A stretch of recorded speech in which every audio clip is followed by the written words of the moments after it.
2009 பத்தி ஏன் ஸ்டாலின் பேச மாட்டேங்கிறாரு? கள்ளக்குறிச்சியில நடந்ததுக்கு ஏன் போய் ஹீஸ் அவாய்டிங்? திமுக அங்கம் வகித்த காங்கிரஸ் கட்சி 2009 யாழ்ப்பாணத்தில் ஸ்ரீலங்காவில் 2 லட்சம் தமிழர்களை கொன்று குவித்தது அந்த காங்கிரஸ் அரசாங்கம், சோனியா மன்மோகன் சிங் தலைமையில். அப்பொழுது தூதுக்குழு அனுப்பப்பட்டது. அதில் திருமாவளவன், கனிமொழியும், டிஆர் பாலு இருந்தாங்க. திருமாவளவன் கூட இருந்தார். அதுக்கு கருணாநிதி எப்படி பர்மிஷன் கொடுத்தார்? தன்னுடைய கணவன் கொலை செய்யப்பட்டான் என்பதற்காக வஞ்சத்துடன் 2 லட்சம் தமிழர்களை கொண்டு கொடுத்ததுக்கு அப்பொழுது டெலிகேஷன் போல ஏன் ஸ்டாலின் கேட்கல? அது சொல்லுங்க. 2009 பத்தி ஏன் ஸ்டாலின் பேச மாட்டேங்கிறாரு? கள்ளக்குறிச்சியில நடந்ததுக்கு ஏன் போய் ஹீஸ் அவாய்டிங்?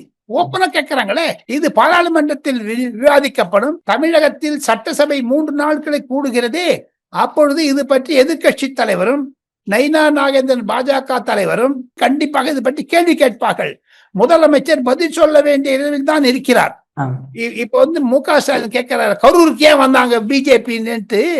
ஆம்ஸ்டர்டாம் கொலை வழக்கு முடிந்த பொழுது மாயாவதி சென்னைக்கு வந்தாங்களா? அதை பத்தி மு.க. ஸ்டாலின் கேட்க மாட்டேங்கிறாரு. மாயாவதி வந்தாங்களா இல்லையா? திருமாவளவன் ஏன் அங்க போய் நின்றாரு? சொல்லுங்க. இப்ப அஸ்வத்தாமங்கிறவன் ஏன் அரெஸ்ட் பண்ணி வச்சிருக்காங்க? அவர் யாருக்கு கிட்டக்க? அதெல்லாம் சொல்லணும் இல்லையோ?